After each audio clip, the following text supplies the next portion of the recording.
नमस्कार मंडळी, श्री स्वामी समर्थ. तर उद्या 3 जानेवारी वार शनिवार या दिवशी शाकंभरी नवरात्र आलेला आहे, म्हणजेच पौर्णिमा आलेली आहे. हा दिवस माता दुर्गा देवी आणि पार्वती माताला समर्पित केला जातो. हा दिवस पौष महिन्यातील पौर्णिमा तिथीला शाकंभरी पौर्णिमा असं म्हटलं जाते. हा दिवस शाकंभरी जयंती म्हणून आपण साजरा करत असतो. पौष पौर्णिमा म्हणजेच पौष महिन्याच्या अष्टमी तिथीपासून सुरू होते आणि शाकंभरी नवरात्राचा हा शेवटचा दिवस असतो. शक्तीची साधना करण्यासाठी हा अत्यंत शुभ दिवस म्हटला जातो. अत्यंत फलदायी आणि शुभदायी म्हटला जातो. या दिवशी पृथ्वी तलावर माता अन्नपूर्णा देवी वास करत असते. त्यांचा आशीर्वाद घेण्यासाठी या दिवशी काही भक्त उपवास करत असतात, सेवा करत असतात. शक्तीची साधना करण्यासाठी हा दिवस अत्यंत फलदायी आणि शुभ मानला जातो, कारण याच दिवशी पृथ्वीचा दुष्काळ आणि अन्नधान्यापासून संकटापासून मुक्तता करण्यासाठी माता शाकंभरी प्रगट झाल्या होत्या. असं शाकंभरी जयंती म्हणून साजरा केला जातो. पौष पौर्णिमा म्हणजे पौष अष्टमीच्या महिन्याच्या तिथीपासून सुरू होणाऱ्या शाकंभरी नवरात्राचा हा शेवटचा दिवस असतो शनिवारी. आणि आदिशक्ती म्हटली गेलेली आहे. माता अन्नपूर्णा देवीला, पार्वती देवीला आणि दुर्गा देवीला एक रूप असलेली शाकंभरी नवरात्र हा साजरा करत असतो. आदिमाया म्हटली जाते आणि शक्तीची साधना करण्यासाठी हा दिवस अत्यंत शुभ आणि फलदायी म्हटला जातो. याच दिवशी पृथ्वीचा दुष्काळ पडला होता आणि अन्न संकटापासून मुक्त करण्यासाठी माता शाकंभरी देवीने फळभाज्या निर्माण केल्या होत्या आणि आपल्या संपूर्ण कुटुंबावर तिने अन्नधान्याचा साठा हा ठेवला होता. म्हणूनच हिंदू मान्यतेनुसार आपल्या नामाप्रमाणेच माता शाकंभरी यांना भाजीपाला, फळे आणि हरित तेची देवी म्हणून पूजले जाते. म्हणूनच यंदा शाकंभरी पौर्णिमा कधी आहे, महत्त्व काय आहे, त्याचबरोबर कोणत्या वेळेमध्ये पूजा करायची आहे आणि माता शाकंभरी देवीला आपल्याला ही एक वस्तू अर्पण करायची आहे.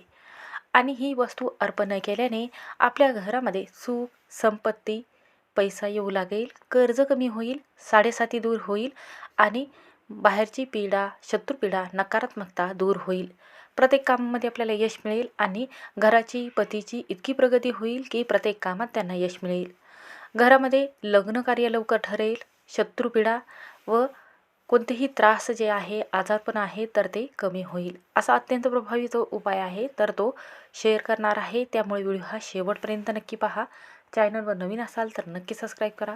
कमेंटमध्ये जय महालक्ष्मी किंवा शाकंभरी देवे नमः, ओम शाकंभरी देवे नमः हा मंत्र लिहायला विसरू नका. तर पहा, हा उपाय आपल्याला कोणत्या वेळेत करायचा आहे. तर तुम्ही हा उपाय सकाळीही करू शकता किंवा संध्याकाळी केला तरीही चालेल. तर आपल्याला काय करायचं आहे, पौष महिन्याची पौर्णिमा तिथी जी आहे तर ती 2 जानेवारीला 2026 रोजी संध्याकाळी 6:53 सुरू होणार आहे आणि 3 जानेवारीला 2026 रोजी दुपारी 3:32 तिथी ही समाप्ती होणार आहे. म्हणून शाकंभरी पौर्णिमेची जी तिथीची समाप्ती आहे, पूजा आहे, तर 3 जानेवारीला हा उपवास जो आहे किंवा पौर्णिमा आहे तर ती करायची आहे. शाकंभरी पौर्णिमेच्या दिवशी सकाळी पहाटे सूर्योदयपूर्वी उठून आपल्याला पवित्र गंगेमध्ये जाऊन स्नान करायचं आहे.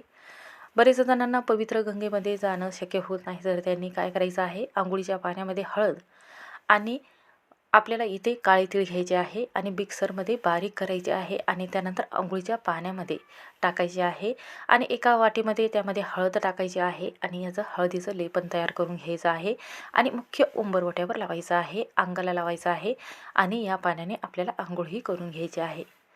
असं म्हटलं जाते की हा पौष महिना जो आहे तर या महिन्यामध्ये तीळ अर्पण करायला, सूर्यदेवाला अर्घ्य द्यायला किंवा महादेवाच्या पिंडीवर जेव्हा अर्पण करत असतो तेव्हा सर्व सुखसोयी आपल्याला प्राप्त होते. शत्रुपीडा लागत नाही, कोणत्याही व्यक्तीला नजर लागत नाही किंवा घरात एखादी व्यक्ती वाईट नजरेने येत असते तर ती नजर घराला लागत नाही. एखादा शत्रू असेल तर तो तुम्हाला त्रास देत असेल तर तो त्रासही कमी होतो. त्यानंतर काय करायचं आहे, आंघोळ करायची आहे. आंघोळ झाल्यानंतर लाल किंवा हिरव्या किंवा पिवळ्या रंगाची साडी आपल्याला घालायची आहे. यानंतर सर्वप्रथम दुर्गा देवी असेल किंवा आपली जी कुलदेवी असेल तर त्यांच्या स्वरूपाची दिव्य स्वरूपाची आपल्याला विधीपूर्वक पंचोपचारे दह्याने दुधाने पंचामृताने अभिषेक घालायचा आहे. साधना आणि आराधना आणि व्रताचा संकल्प नक्की घ्यायचा आहे. या दिवशी व्रत केल्याने संतान सुख प्राप्त होते. कोणतेही कामामध्ये त्यांना अडचणी येत असेल, चिडचिडपणा करत असेल तर प्रत्येक कामामध्ये त्यांना यश मिळू लागते. म्हणून या दिवशी चौरंगावर लाल रंगाचे वस्त्र अथरून देवीची प्रतिमा किंवा मूर्ती स्थापन करावी. धूप दीप गंगाजल चंदन अक्षदा फळे फुले किंवा भाजीपाला अर्पण कराव्यात.